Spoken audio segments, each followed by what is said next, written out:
दोस्तों जरा सोचिए, एक ऐसा मुख्यमंत्री जिसको पूरा बंगला मिला हुआ है, सरकारी आवास मिला हुआ है, नौकर चाकर मिले हुए हैं, सुरक्षा का पूरा तामझाम मिला हुआ है, लेकिन वो सब कुछ छोड़ करके अपने निजी घर में रहता है।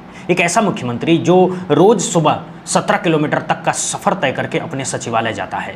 एक ऐसा मुख्यमंत्री जो सड़कों पर ट्रैफिक नहीं रुकवाता, सायरन नहीं बजवाता, लाल बत्ती नहीं घुमाता और जनता को परेशान किए बिना अपनी निजी गाड़ी में बैठ करके ऑफिस जाता है।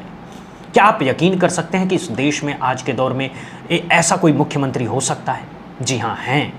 और उनका नाम है विजय थलापति। तमिलनाडु के नए मुख्यमंत्री विजय थलापति, जिन्होंने सिर्फ 25 दिनों के अंदर पूरे देश की राजनीति में एक ऐसा हड़कंप मचा दिया है जिसकी चर्चा अब सिर्फ तमिलनाडु में नहीं बल्कि उत्तर प्रदेश, बिहार, मध्य प्रदेश, राजस्थान, हर जगह हो रही है।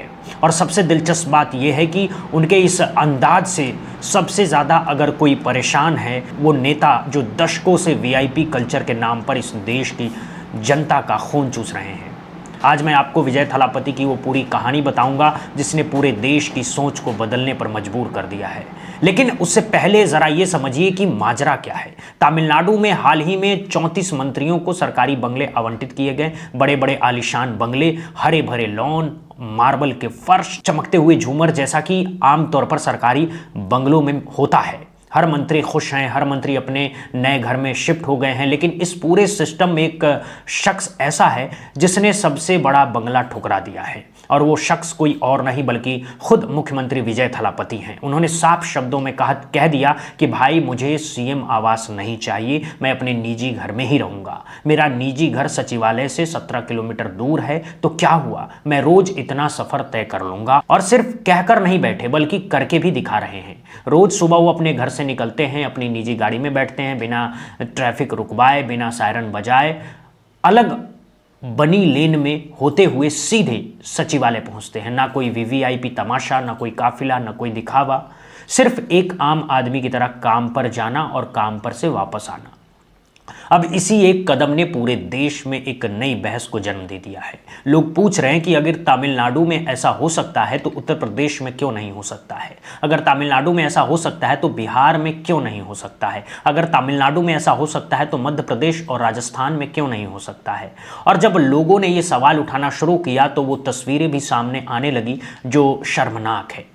आपने खुद देखा होगा कि उत्तर प्रदेश में और बिहार में आज के दौर में एक विधायक तक 10-10 गाड़ियों का काफिला लेकर चलता है। एक जिला प्रमुख तक के पास 5-5 गाड़ियां होती है। पंचायत स्तर पर भी कुछ नेता ऐसे होते हैं जो 4-4 गाड़ियां के साथ घूमते हैं, सायरन बजाते हैं, हूटर बजाते हैं, बंदूकधारी आगे पीछे चलते हैं, और आम आदमी सड़क के किनारे खड़ा होकर के इस तमाशे को देखता रहता है।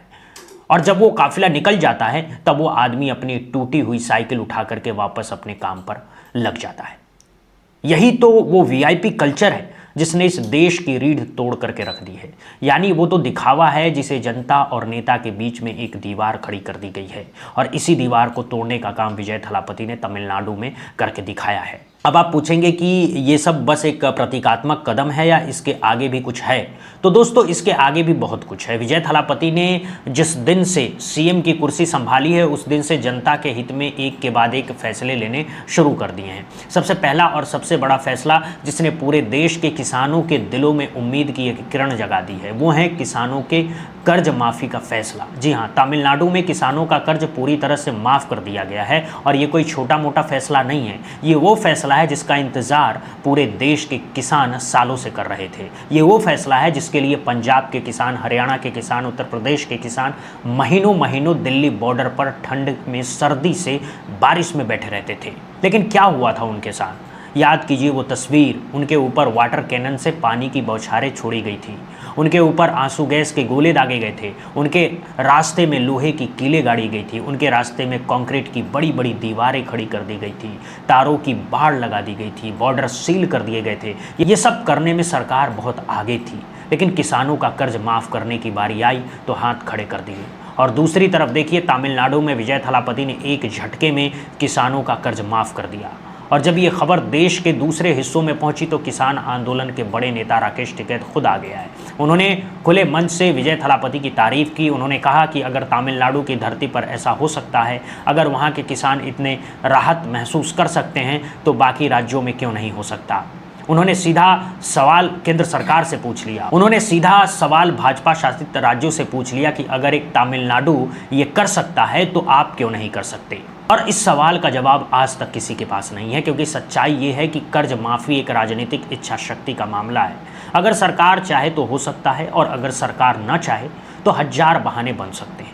अगर देश का किसान बढ़ती लागत से परेशान है, महंगी बीज, महंगी खाद, महंगे डीजल, महंगी सिंचाई, और जब फसल तैयार होती है तो उसे उचित मूल्य नहीं मिलता है। एमएसपी का लड़ाई आज भी चल रहा है।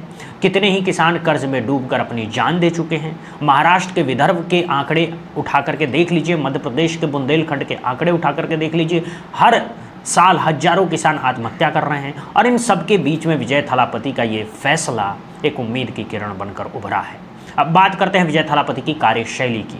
दोस्तों, आपने उनकी फिल्में ज़रूर देखी होगी, आपने उन्हें पर्दे पर भ्रष्टाचार के खिलाफ लड़ते देखा होगा, आपने उन्हें पर्दे पर जातिवाद के खिलाफ आवाज़ उठाते देखा होगा, आपने उन्हें पर्दे पर महिलाओं के हक के लिए लड़ते देखा होगा, आपने पर्दे पर उन्हें आतंकवाद के खिलाफ खड़े होते देखा होगा, आपने उन्हें पर्दे पर अमीर गरीब की खाई के खिलाफ बोलते देखा होगा। लेकिन सबसे बड़ी बात यह है कि विजय थालापति पर्दे पर थे, वही विजय थालापति आज असली ज़िंदगी में भी हैं। उन्होंने अपनी फिल्मों के डायलॉग को सच कर दिया है, उन्होंने अपनी फिल्मों के मैसेज को ज़मीन पर उतार दिया है, और इसीलिए आज देश का युवा उनसे इतना प्रभावित है। आज सोशल मीडिया पर हर तीसरा पोस्ट विजय थालापति से जुड़ी होती है। ट्विटर खोलकर देख लीजिए, इंस्टाग्राम खोलकर देख लीजिए, फेसबुक खोलकर देख लीजिए, हर जगह विजय थालापति की चर्चा है। और ये चर्चा क्यों है? क्योंकि ये वो नेता हैं जिसने ये दिखाया है कि राजनीति सिर्फ कुर्सी पर बैठ करके भाषण देने का नाम नहीं है, राजनीति सिर्फ चुनाव जीतने और हारने का नाम नहीं है, राजनीति सिर्फ रैलियों में हुटरबाजी करने का नाम नहीं है। राजनीति का मतलब है ज़मीन पर उतर करके काम करना, जनता के बीच जा करके उनकी समस्याओं को सुनना और उन समस्याओं का समाधान निकालना, और यही काम विजय थालापति कर रहे हैं। फिर एक और दिलचस्प बात है दोस्तों, जिसकी चर्चा हम कम हो रही है, लेकिन जो बहुत महत्वपूर्ण है वो है मीडिया का रवैया। आपने ध्यान दिया होगा कि इस देश की एक ख़ास तरह की मीडिया है जो बहुजन नेताओं के साथ अलग ही व्यवहार करती है। ब्राह्मणवादी मीडिया जिसको कहा जाता है, मायावती जी को सिर्फ मायावती कहकर पुकारा जाता है, बहन जी नहीं, लालू जी को ललुआ कहकर पुकारा जाता है। और जब इन्हीं मीडिया चैनलों पर विजय थालापति को भी सिर्फ विजय कहकर पुकारा जा रहा है, एक एंकर ने तो हाल ही में पूछ लिया कि विजय का राजनीति को लेकर के क्या ओपिनियन है। बस फिर क्या था, खुद डीएमके के एक एमएलए ने उस एंकर को टोक दिया। उन्होंने साफ कहा कि भाई, या तो आप उन्हें विजय थालापति कहिए या फिर सीएम विजय कहिए। आप ना उन्हें जानते हैं ना आप उन्हें पहचानते, इसलिए कम से कम उनके पद का सम्मान करते हुए उनको रिस्पेक्ट से नाम लीजिए। ये एक छोटी सी घटना थी, लेकिन इससे बहुत कुछ कह दिया। इसने ये कह दिया कि इस देश की जातिवादी मीडिया को अभी बहुत कुछ सीखना बाकी है। इस देश की जातिवादी मीडिया को सीखना होगा कि बहुजन नेताओं को सम्मान कैसे दिया जाता है। आप कितने भी बड़े पद पर पहुंच जाएं, आप एसपी बन जाएं, आप डीएम बन जाएं, सीएम बन जाइए, यहाँ तक कि पीएम बन जाइए, जातिवाद आपका पीछा नहीं छोड़ता है। ये इस देश की कड़वी सच्चाई है। मोहन यादव जी मध्य प्रदेश के मुख्यमंत्री हैं, हिंदू हृदय सम्राट कहे जाते हैं, खुद हिंदू राष्ट्र की बात करते हैं, लेकिन फिर भी सोशल मीडिया पर कुछ लोग कहते हैं कि मोहन यादव आएगा और भैंस चराएगा, यानी कि पद पर पहुंच जाने के बाद भी जातिगत अपमान का सिलसिला नहीं रुकता है। यूजीसी की गाइडलाइन आने पर देश के प्रधानमंत्री तक के लिए कुछ लोग जातिगत टिप्पणियां कर देते हैं। वो विजय थालापति के मामले में भी यही हो रहा है, लेकिन फ़र्क इतना है कि अब लोग इस पर बोलने लगे हैं, अब लोग इस पर सवाल पूछने लगे हैं, अब लोग इस पर मीडिया को टोकने लगे हैं, और यही असली बदलाव है। चलिए अब थोड़ी देर के लिए तमिलनाडु से बाहर निकल करके पूरे देश की तस्वीर देखते हैं। दोस्तों, आज इस देश के हालत क्या हैं? जनता सड़कों पर है, युवा बेरोजगारी से परेशान है, नीट का पेपर लीक हो गया है, एसएससी का पेपर लीक हो रहा है, यूपीएससी तक पर सवाल खड़े हो रहे हैं, एक के बाद एक भर्ती परीक्षाओं में घपले हो रहे हैं। बच्चे जो सालों से तैयारी कर रहे थे उनकी मेहनत मिट्टी में मिल रही है। उनके माता पिता जिन्होंने अपनी ज़िंदगी की जमा पूंजी लगा करके बच्चों को कोचिंग कराई थी, वो अपना सिर पकड़कर रो रही हैं। कोचिंग सेंटर सील किए जा रहे हैं, टीचर सड़कों पर आ रहे हैं, और सरकार है कि कुछ बोलने को तैयार नहीं है। एलपीजी सिलेंडर के दाम आसमान छू रहे हैं, पेट्रोल डीजल की कीमत हर हफ्ते बढ़ रही है। आम आदमी की गाड़ियां अब उसके लिए कबाड़ बनती जा रही है, क्योंकि वो उन्हें चलाने का खर्च नहीं उठा पा रहा है। महंगाई ने आम आदमी की कमर तोड़ करके रख दी है। सब्जी 100 रुपए किलो हो गई है, दाल छू नहीं रहे हैं, और तो और जिस गृहिणी को 5 लोगों का खाना बनाना है उसे 20 बार सोचना पड़ रहा है कि क्या पकाऊं और कैसे पकाऊं। लेकिन इन सब के बीच में मीडिया क्या कर रहा है? मीडिया महंगाई के फ़ायदे गिनवा रहा है, मीडिया नोटबंदी के फ़ायदे गिनवा रहा है, मीडिया ऑक्सीजन की किल्लत में भी सरकार की तारीफ़ें कर रहा था। जब लोग ऑक्सीजन के बिना अपनी जान से हाथ धो रहे थे, याद कीजिए वो कोविड के दिन, शमशान घाटों में लाशें जल रही थी, नदियों में लाशें बह रही थी और मीडिया वाहवाही कर रहा था।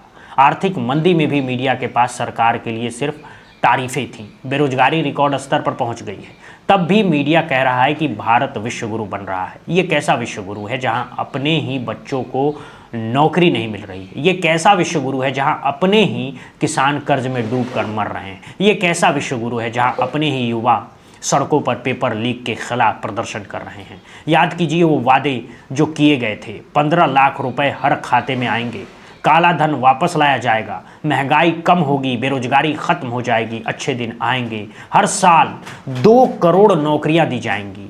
ये सब बातें कही गई थी, लेकिन हुआ क्या? हुआ ये कि ये सब सिर्फ जुमले बनकर रह गए।